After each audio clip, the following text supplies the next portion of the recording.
కరెక్టే. కానీ ఇప్పుడు మీరు అన్నట్టుగా మహాభారతాన్ని తీసుకుంటే, సుభద్ర విషయం తీసుకుంటే కనుక ధర్మశాస్త్రాలు కావచ్చు, ఇవన్నీ వినడం మూలంగా అభిమన్యుడు పరాక్రమవంతుడని ఇట్లా చెప్తున్నారు కదా. అంటే చదవటం మూలంగా ఎంతవరకు అవకాశం ఉంటుంది?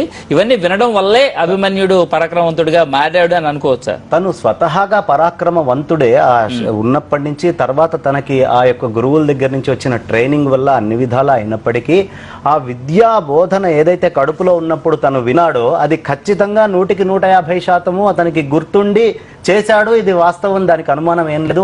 భారత భాగవతాలను ఎవరైనా ఒప్పుకోవాలి. అది కరెక్టే శర్మ గారు. ఒకవేళ గుర్తుండి చేసినప్పుడైతే బయట పరాక్రమవంతుడిగా మారిన వ్యక్తి పద్మవ్యూహంలోకి వెళ్లి మళ్ళీ ఎందుకు తిరిగి రాలేదను? తిరిగి రావటం అనేది అతను వినలేదు కాబట్టి. అదే వినలేదు కానీ బయట నేర్చుకోలేదు. తనకు తెలిసిన విద్యని బయటకు వచ్చిన తర్వాత ఎందుకు నేర్చుకోలేకపోయాడు? అంత షార్ప్ గా ఉన్న అది ఆ సమయానికి తనకు అక్కడ చెప్పే గురువులు అతి కొలది మంది ఉండడము, అర్జునుడు అతని యొక్క విద్యాభ్యాసము ఈ చెప్పిన వాళ్ళ దగ్గర జరగకుండా బయట జరగటము, ఆ విద్యాభ్యాసం పూర్తయ్యే లోపలికే యుద్ధ వాతావరణం రావటము, ఇలాంటి అనేక సంఘటనల వల్ల అతను మరలా నేర్చుకోలేకపోయాడు. కానీ గుర్తుందని స్వతహాగా అతనే పురాణంలో ఖచ్చితంగా చెప్పాడు, నేను అప్పుడు విన్నాను గర్భంలో అని.